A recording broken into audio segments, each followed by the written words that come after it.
Hey guys, welcome to physics in playground. अभी हम पढ़ेंगे रिप्रोडक्टिव हेल्थ। ये बहुत बहुत बहुत ज़्यादा इम्पोर्टेंट चैप्टर है आपके नीट के लिए भी, और आपको कुछ ये सिखा के भी जाएगा अगर एक अच्छा इंसान बनना है। और मेरे स्कूल में पूरे लड़के को, जब मैं क्लास 12th में था, तो सिर्फ़ और सिर्फ लड़कों को एक वीडियो दिखाया गया था और इसके बारे में पढ़ाया गया था।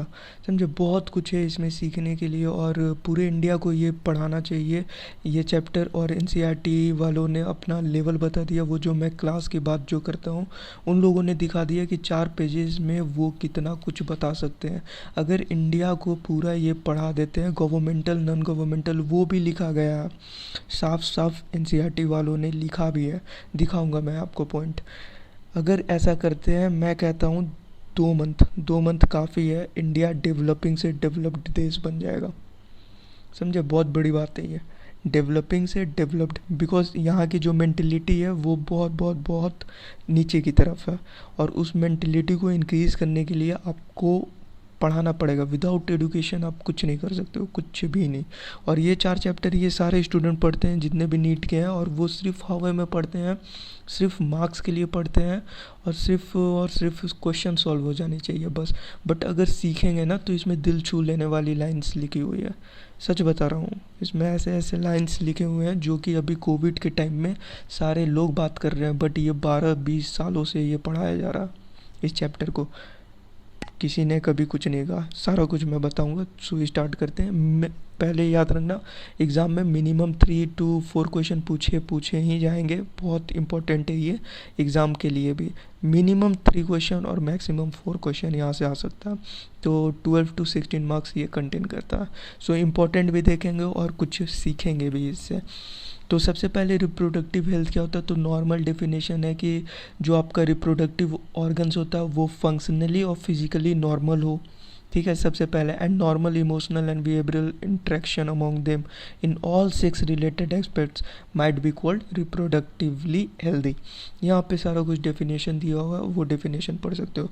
अब इसमें मेनली पढ़ना क्या है? इसमें मेनली आपको पढ़ना है reproductive health problems and strategies. Mainly problems है, प्रॉब्लम्स लाइक पॉपुलेशन इंक्रीज़ कर रहा है इंडिया का, तो उस पॉपुलेशन को कैसे डिक्रीज़ करे। तो उसमें बहुत सारे आपके ऑप्शंस हैं। इनफर्टिलिटी है, इनफर्टिलिटी का केस बहुत ज़्यादा है इंडिया में, तो इनफर्टिलिटी का केस को कैसे मिनिमाइज़ करें। सेकंड आप लोगों का, फिर थर्ड आता है एमटीपी। एमटीपी या एबॉर्शन आप लोग बोल सकते हो, ये बहुत ज़्यादा होता है इंडिया में। तो ये एक तरह से लीगल भी है। 1971 या 1951 में इसे लीगलाइज किया गया था, वो अभी देख लेंगे कब ईयर में किया गया था एमटीपी को लीगलाइज। बट इंडिया है बॉस, यहाँ पे लोगों को अगर बोल दो ना कि कोविड में दिया जलाना और ताली थाली बजाना, जो कि ये इलॉजिकल चीज़ें हैं, बट यहाँ के लोग 50% बातों को 100% खुद से बना देते हैं। लाइक गो कोरोना गो। इंडिया बॉस, एक यहाँ की सोसाइटी बोलती है लोग क्या कहेंगे। एक बात याद रखो, पूरी दुनिया में सिर्फ इंडिया नहीं है, इंडिया के अलावा और भी देश है। तो सोचो आप लोग जो करते हो उसके बारे में बाहर लोग क्या कहेंगे, हंसते हैं। समझे, नहीं बताना चाहता हूँ, ये सब बहुत मजाक उड़ाते हैं बहुत ज़्यादा। यहाँ की जो मेंटेलिटी है वो रहने दो, बुरा लग जाएगा फिर। आपको भी मालूम है, और इसमें सब है पूरे ऊपर से लेकर के नीचे, ताली थाली बजाने वाले और दिया जलाने वाले। और साइंस का तो मतलब पूछो ही मत। और गो कोरोना गो, सबको मालूम है, ऐसा कोई नहीं है। दिया जलाने बोला गया था बट दीपावली मना दिए थे। सो ऐसा बहुत सारा कुछ, और वो ये सारे चैप्टर्स में बताया गया। सेक्स रिलेटेड बताया गया, बट उसे भी आप लोग रिलेट कर सकते हो कि इंडिया की मेंटेलिटी कैसे है और कैसे यहाँ की रिलीजियस सोसाइटी और सोशल वेलबींग्स चलती है।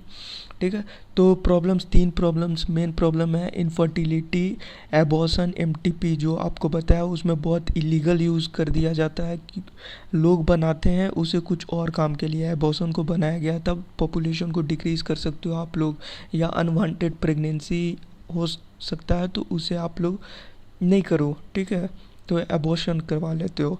तो बट अब होने क्या लगा कि फीमेल फोर्टिसाइड होने लगा। जब एमनियोसेंटेसिस लोग करवाने लगे, वो बहुत कुछ बैंड है अभी, बट फिर भी एमनियोसेंटेसिस में मालूम चल जाता है कि आपका सेक्स डिटर्मिनेशन क्या है। तो फिर वो जा कर के अगर XX क्रोमोसोम्स हुआ तो फिर फीमेल फोर्टिसाइड होता है। तो बहुत कुछ है, तो वो सारा कुछ हम लोग अभी सीखेंगे। अब नेक्स्ट पॉइंट यहाँ पे लिखा हुआ है सारा कुछ जो मैंने आपको बताया स्टार्टिंग में, वो सारा यहाँ पे लिखा हुआ है कि with the help of audio visual and the print media, government and non governmental like NGO agencies have taken various steps to create awareness among the people about reproduction related aspects. Parents, other close relative, teachers and friends also have a major role in the dissemination of the above information. अब India का एक important बताता हूँ। आज का जो time है, आज के टाइम में पेरेंट्स के साथ ड्रिंक करना ये कूल दिखता है, ये एक रियलिटी है। अब बायोमेंटर्स नाम की चैनल एक है यूट्यूब पे, आप लोग जानते होंगे, डॉक्टर जितेंद्र सर। एक 12th क्लास के बुक में ही माइक्रोब्स आप लोग पढ़ोगे, ह्यूमन वेलफेयर में ह्यूमन हेल्थ एंड डिजीज़ और फूड इनरिचमेंट, उसके बाद एक टॉपिक आता है माइक्रोब्स। उसमें सारा कुछ बताया गया है कि वाइन कैसे बनता है, वीवरेज वगैरह सारा कुछ दिया हुआ है, समझे, वाइन, अल्कोहल, फ्रेगमेंटेशन, ये सारा कुछ। तो उसमें सर ने बताया था कि लोगों को ये सब कूल लगता है, पेरेंट्स के साथ ड्रिंक करना या जो भी है, बहुत कुछ चीज़ें। तो ये कूल जो लगता है वो हमें कैसा लगता है देखने में, वो यूट्यूब पे नहीं बता सकते, ठीक है। तो उनका वीडियो देख लेना, उन्होंने बहुत अच्छे से लिया था, मैं उतना डीप नहीं जाऊँगा, ठीक है। तो समझ गए ना, वो कूल क्या है, कूल के जगह कुछ और है, बट रहने दो। तो ये चीज़ होना चाहिए। Parents, other close relative, teachers and friends also have a major role in the dissemination of the above information. ये जितना कुछ मैंने बताया ना, ये सारा कुछ पेरेंट्स को अपने बच्चों के साथ डिस्कस करना चाहिए। ये ज़्यादा कूल है, ठीक है, उससे बहुत ज़्यादा कूल है ये। अब आते हैं यहाँ पे एमनियोसेंटेसिस। ये नीट 2021 के लिए इंपॉर्टेंट है, लिख लेना नीट 2021। बाकी ये सारा कुछ पढ़ लेना, एक भी लाइन ना छोड़ना, बहुत इंपॉर्टेंट है हर एक लाइन। एमनियोसेंटेसिस आपको जैसे पता है मैंने कि सेक्स डिटर्मिनेशन हो जाता है। Statutory ban on amniocentesis a foetal sex determination test based on the chromosomal pattern in the amniotic fluids surrounding the developing embryo for sex determination to legally checked increasing female foeticide. ये जो मैंने बताया, increasing female foeticides, लड़कियां होती है तो मार देते हैं उसे। Massive child immunization etcetera are some programs that merit mention in this connection. अब ये समझ में आ गया। तो एमनियोसेंटेसिस नीट 2016 में पूछा गया था, इसे अच्छे से देख लेना। और एमनियोटिक फ्लूइड किसे बोलते हैं, एमनियोटिक फ्लूइड भी अच्छे से पढ़ लेना, ठीक है। अब आता है आप लोगों का सहेली। सहेली क्या है, सहेली आप लोगों का एक कॉन्ट्रासेप्टिव है, ठीक है, फॉर द फीमेल्स। कहाँ पे डेवलप्ड किया गया था, CDRI, central drug research institute, Lucknow में। ये किस लिए किया गया था, यहाँ पे आप लोग पढ़ोगे तो सारा कुछ मालूम चल जाएगा। और आगे पढ़ोगे तो ये भी वही है कि पिल्स वगैरह लेना होता है, बहुत ही क्रिमिनल केसेस होते हैं जहाँ पे अनवांटेड प्रेगनेंसी हो जाती है, तो आप लोग ये ले सकते हो और इससे प्रेगनेंसी से बचा जा सकता है। कैसे क्या लेना है, 21 डेज़, ये सारा कुछ आपको आगे चल कर के मिलेगा। अब फिर आता है आप लोगों का population explosion and birth control. ये मेन रीज़न है तीन, एक infertility, birth control and MTP। तो बर्थ कंट्रोल पहले, बर्थ कंट्रोल में आपको बचने के लिए, बर्थ मतलब पॉपुलेशन कम करने के लिए, ज़्यादा पॉपुलेशन ना हो उसके लिए बहुत सारे मेथड होते हैं।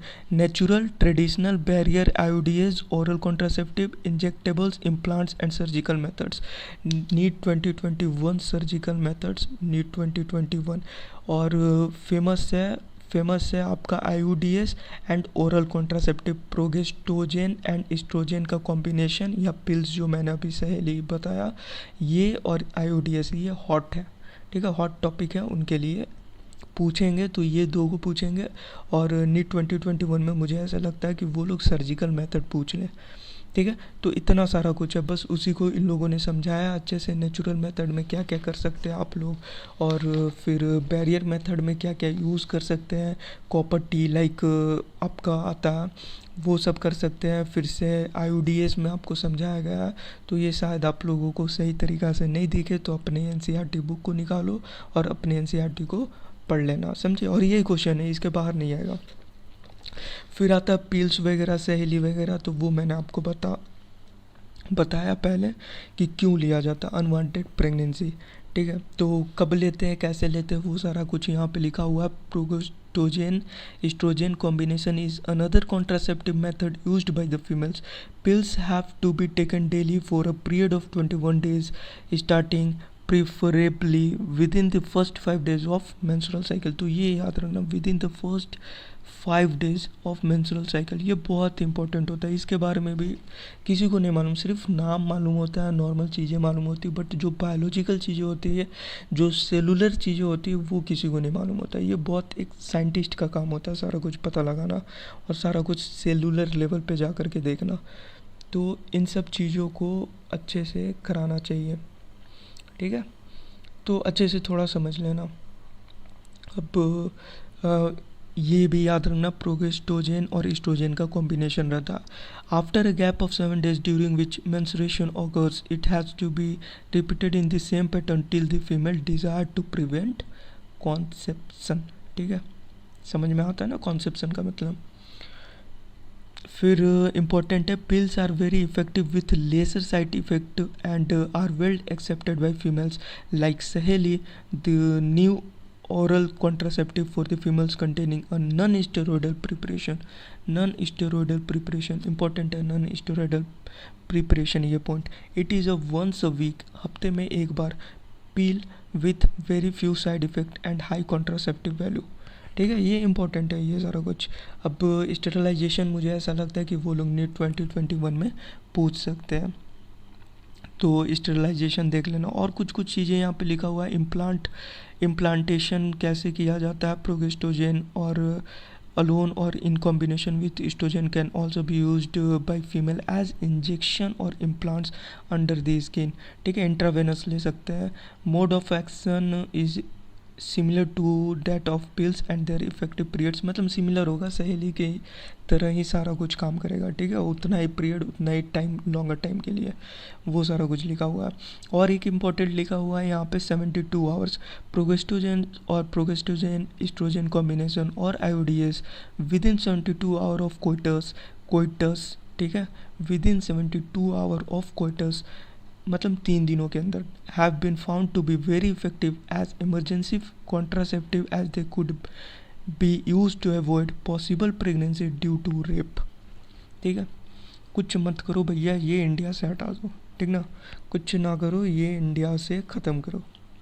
इंडिया हर एक चीज़ में टॉप है, बट इसमें आई थिंक सबसे लो रैंक करना चाहिए। ठीक है, तो ये क्रिमिनल केसेस और कैजुअल अनप्रोटेक्टेड इंटरकोर्स, ये कूल वाले चीज़ें हैं ये। ठीक है, ये कूल वाले लोगों की चीज़ें हैं और ये क्रिमिनल चीज़ें हैं। अब बात है नेक्स्ट, स्टेरिलाइजेशन 2 तरह की होती है, वेसेक्टोमी एंड ट्यूबेक्टोमी। वेसेक्टोमी में क्या होता है, वास्ट डिफरेंस को कट करके टाइट कर दिया जाता है, और ट्यूबेक्टोमी में क्या होता है, फेलोपियन ट्यूब्स को कट करके टाइट कर दिया जाता है। नॉर्मल सी चीज़ें हैं, इसे एक बार पढ़ लोगे कभी नहीं भूलोगे, जैसे मैंने बताया। और कुछ एक्स्ट्रा जानना है तो हिस्टेक्टोमी क्या होता है, रिमूवल ऑफ यूट्रस, रेडियल एजाइनल, और एक्टोमी क्या होता है, रिमूवल ऑफ टेस्टिस। ठीक है, सिर्फ इतना जानो, रिमूवल ऑफ यूटरस। फिर नॉर्मल आपका यहाँ पे सारा कुछ दिया हुआ है, उसके बारे में आप लोग पढ़ लेना। प्रोसीजर वगैरह दिया, कैसे कट करते हैं और टाइट करते हैं, वो सारा कुछ। ठीक है, किसको क्या बोलते हैं। फिर आता है आपको MTP, जो मैंने बताया, मेडिकल टर्मिनेशन ऑफ प्रेगनेंसी, जिसे हम लोग बोलते हैं इंड्यूस्ड एबॉर्शन। ठीक है, यहाँ पे देखो, यहाँ पे आप लोग देखोगे nearly 40 to 50 million MTPs are performed in a year all over the world, which account 1/5 of the total amount of conceived pregnancy in a year. MTP has a significant role in decreasing population, though it is not meant for that purpose. ठीक है, whether to accept legalized MTP or not is being debated upon is in many countries due to emotional, ethical, religious and social issues involved in it. Government of India legalized MTP in 1971. ये बोला था, 51 और 71 में confusion है, 71 correct है। With some strict condition to avoid its misuse. Misuse क्या होता है, जल्दी बता दो मिसयूज़ क्या होता है। फीमेल फर्टिसाइड, एमनियोसेंटेसिस करवा लेते हैं और मालूम चल जाता है XX क्रोमोसोम्स। तो जानते हो यहाँ के लोग कैसे हैं। Such restriction are all the more important to check indiscriminate and illegal female ferticides which are reported to be high in India। यही है मेन केसेस। तो पहले भी बताया मैंने कि उन लोगों ने इंडिया को पूरा बता दिया इस 4 पेजेस में, समझे।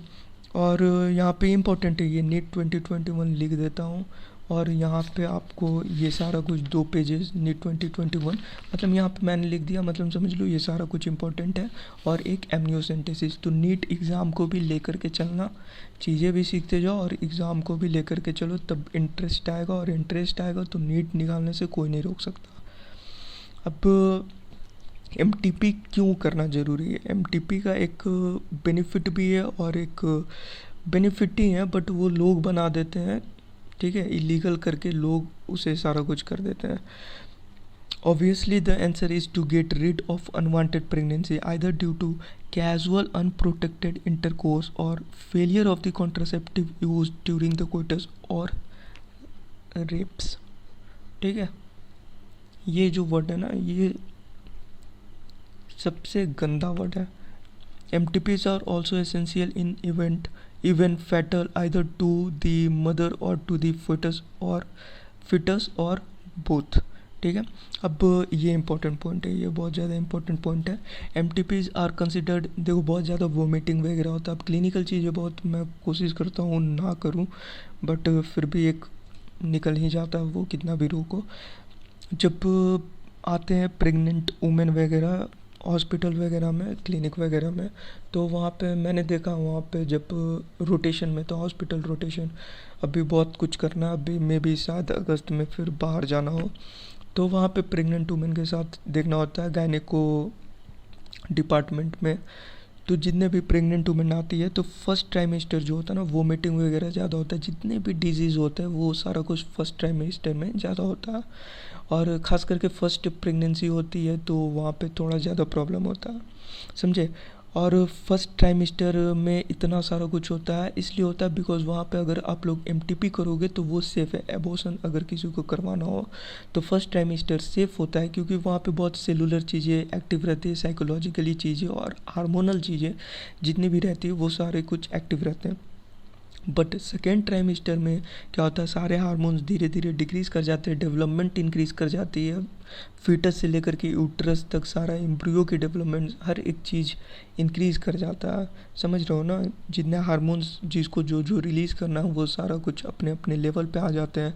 तो इसलिए वहाँ पे एबॉर्शन करवाना सेकेंड ट्राइमेस्टर में बहुत ज़्यादा डेंजरस हो सकता है, और इतना ज़्यादा रिस्क हो सकता है बच्चे और माँ दोनों को खतरा, ठीक है, दोनों की लाइफ जा सकती है। तो नॉर्मल अगर क्वेश्चन आपसे पूछेगा कि फर्स्ट ट्राइमेस्टर मतलब 3 महीने में टोटल 12 वीक्स होता है, तो कौन सा सेफ है, तो 12 वीक्स 3 महीने फर्स्ट ट्राइमेस्टर।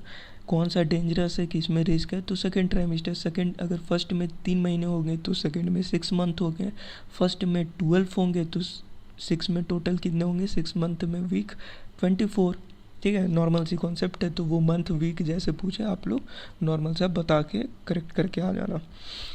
यहाँ पे वही चीज़ लिखा हुआ है, during the first trimester that is up to 12 weeks of pregnancy consider relatively safe. Second trimester abortion are much more riskier। One disturbing trend observed is that a majority of the MTPs are performed illegally by unqualified quacks। ये देखो, ये जो class की बात करता हूँ ना मैं, एक रियलिटी है वो, अब उसे बदल नहीं सकते हो आप लोग, समझे। अनक्वालिफाइड क्वैक्स, समझे, इसका मतलब समझ लेना, नहीं समझ में आया तो गूगल पे सर्च कर लेना आप लोग। Which are not only unsafe but could be fatal too. झोला छाप समझते हो ना, इसलिए नहीं समझा रहा था, मतलब गूगल पे सर्च करो। Another dangerous trend is the misuse of amniocentesis to determine the sex of the unborn child। Frequently if the fetus is found to be female it is followed by MTP। This is totally against what is legal। अब सारा कुछ दिया हुआ है कि dangerous है, avoid करो, फलाना फलाना। सेक्सुअली ट्रांसमिटेड डिजीज़ STD, ये बहुत ज़्यादा इम्पोर्टेंट है। ये आप लोगों को लगता है STD मतलब सिर्फ और सिर्फ HIV एड्स, ठीक है, एक्वायर्ड इम्यूनो डिफिशियंसी डिजीज़। और एड्स में एक खासियत है कि ये इम्यून, ठीक है, ये इम्यूनिटी को सप्रेस करता।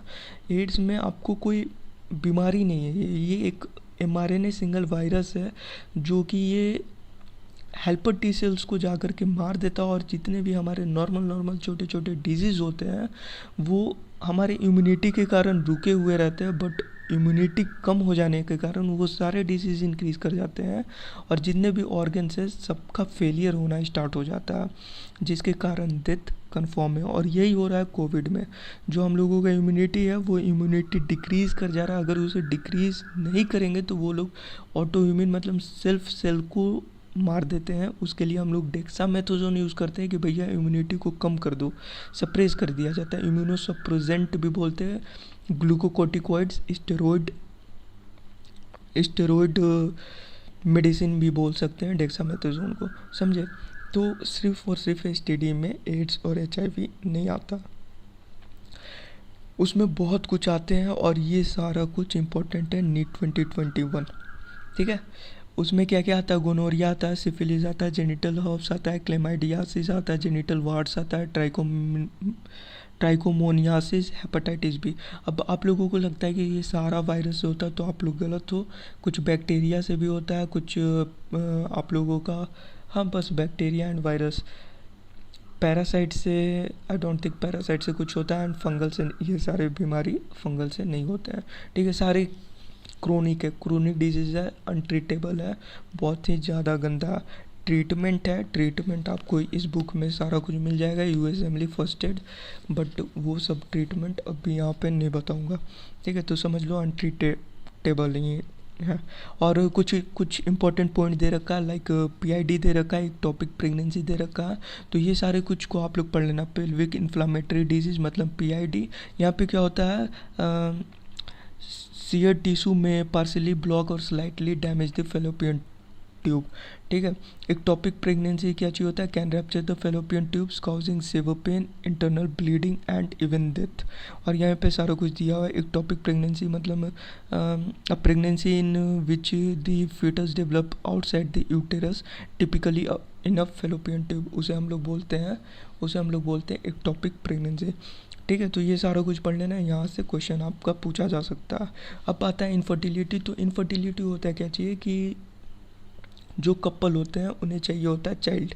अब मे बी वो फीमेल में हो सकता है, मे बी वो मेल में हो सकता है, बट इंडिया भाई यहाँ अगर कुछ प्रॉब्लम होगा ना तो वो होगा सिर्फ और सिर्फ फीमेल में, ठीक है। कुछ भी होगा तो वो प्रॉब्लम हर एक चीज़ की बात कर रहा हूँ, वो सिर्फ और सिर्फ इनमें ही होता, बिकॉज ऑफ, ठीक है। और आगे लगा दो इंडियन, समझे।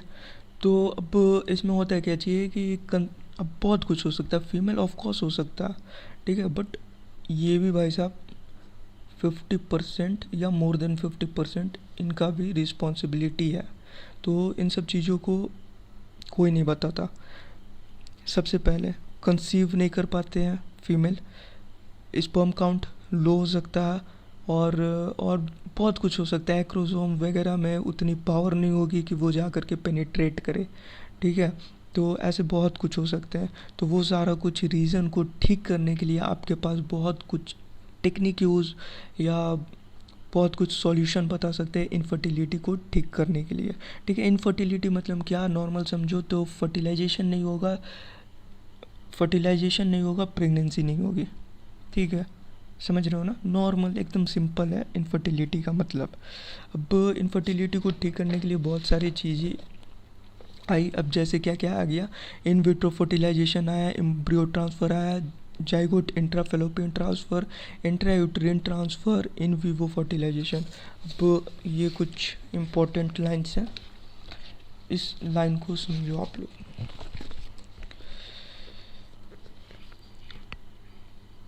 ये जो लाइन है ना, ये बहुत ज़्यादा इम्पोर्टेंट है। पहले बता देता हूँ, इनफर्टिलिटी में बहुत सारे केसेज आए, इन विट्रो फर्टिलाइजेशन IVF आया, ठीक है, zygote intrafallopian transfer, intrauterine transfer, in vivo fertilisation, test tube baby वगैरह, gamete intrafallopian transfer, intracytoplasmic sperm injection, artificial insemination, intrauterine insemination. NEET 2021 लिख ही देता हूँ, एक यहाँ से आ सकता है, ठीक है। तो ये सारा कुछ पढ़ना आपका काम है, नीट के लिए वो हो गया, नीट का जो था। बट अब जो मेन इंपॉर्टेंट पॉइंट NCERT वाले सिखाना चाहते हैं उन पे फोकस करो। यहाँ पे 2 options are many, all this technique use requires extremely high precision handling by specialized professionals and expensive, ठीक है, बहुत ज़्यादा महंगा होता है। और ये एक तरह से साइंटिस्ट होते हैं, ये कोई लड्डू नहीं होते, ये कोई डॉक्टर, ये कोई नॉर्मल गायनेकोलॉजिस्ट नहीं होते, ये सारे के सारे साइंटिस्ट होते हैं। अगर कोई बोलता है नॉर्मल गायनेकोलॉजिस्ट ये सारा कुछ करवा देगा, तो वो समझ लो आपको बना रहा है। अब क्या बना रहा है आप खुद समझ सकते हो, ठीक है। Therefore this facilities are presently available only in very few centers in the country. Obviously their benefits is affordable to only a limited number of people like SRK, ठीक है, सरोगेसी वगैरह वो सारा कुछ, और बहुत कम जिनके पास बहुत ज़्यादा पैसा हो, बहुत ज़्यादा खर्च कर सकते हैं, तो उनके लिए। और ये कर देते हैं, क्यों कर देते हैं, यहाँ पे आ जाओ। Emotional, religious and social factors are also deterrents in the adoption of this methods, ठीक है। क्यों करते हैं वो यहाँ पे आपको बता दिया गया। सॉल्यूशन है, इनसे बहुत अच्छे सॉल्यूशन है जो कि अभी हम लोग पढ़ेंगे, और एग्ज़ाम में ये नहीं पूछा जाता है, बट एग्ज़ाम में हमेशा ये पूछा जाता है। इस सॉल्यूशन के बारे में भी 4th ऑप्शन में दे दो, ऑल ऑफ दिस कर दो, दे दो। इनफर्टिलिटी का क्या क्या सॉल्यूशन है, गिफ्ट दे दो, ICSI दे दो, और लास्ट में एक ऑप्शन ये भी दे दो। और E नंबर में या D नंबर में आप लोग लिख सकते हो मैच ऑफ द फॉलोइंग करवा दो, कुछ करवा करके एक ये ज़रूर दे दो कि ये भी एक ऑप्शन है इनफर्टिलिटी का, जो कि कोविड में अभी धूमधाम से मनाया जा रहा है। Since the ultimate aim of all this procedures is to have children, simple सा बात है, जितने भी ये सारे प्रोसीजर हैं इनका मेन और एक मोटिव है सिर्फ और सिर्फ कि खुद का बच्चा होना चाहिए, चिल्ड्रन होने चाहिए, ठीक है। Parenthood, in India we have so many orphan and destitute children, ठीक है, बहुत सारे अनाथ बच्चे हैं। who would probably not survive till maturity unless taken care of. Our laws permit legal adoption and it is as yet one of the best methods for couple looking for parenthood.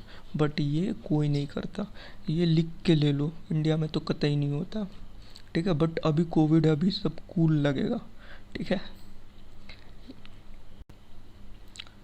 तो ये सारा था chapter और important जो कि मैंने आपको clear कर दिया। इसके बाहर कुछ भी नहीं आएगा, एक क्वेश्चन इसके बाहर आता आप मुझे बताना, इम्पॉसिबल है, इसके बाहर कुछ भी नहीं आएगा। और यहाँ पे चीज़ों को अगर सीखोगे तो बहुत कुछ सीखने को मिलेगा। तो सिर्फ़ और सिर्फ आप लोग ये पढ़ के निकल लेते हो, बट ये पढ़ना इम्पोर्टेंट है और NTA वालों को भी देना चाहिए, सिर्फ यहाँ लिखने से नहीं होगा, क्वेश्चन में भी देना चाहिए, समझे, कि आप लोग एडॉप्ट करो इन सब चीज़ों से, बहुत ही अच्छा है, अडॉप्ट करो, ठीक है। अब नहीं हो पा रहा है, इनफर्टिलिटी है, प्रॉब्लम है, तो उससे अच्छा, प्रॉब्लम को ठीक करने से अच्छा कि आप अडॉप्ट करो, लाइफ में कुछ अच्छा भी करोगे और वो सही रहेगा, ठीक है। So thanks and best of luck for your exam. अगर कुछ किसी को बुरा लगा हो उसके लिए सॉरी, बट जो रियलिटी था, जो फैक्ट था, वो मैंने बताया। और ये चैप्टर बहुत ही इंपॉर्टेंट और बहुत अच्छा चैप्टर है जो कि सबको पढ़ना चाहिए और सबको बताना चाहिए। So thanks and best of luck for exam. मिलते हैं नेक्स्ट क्लास में।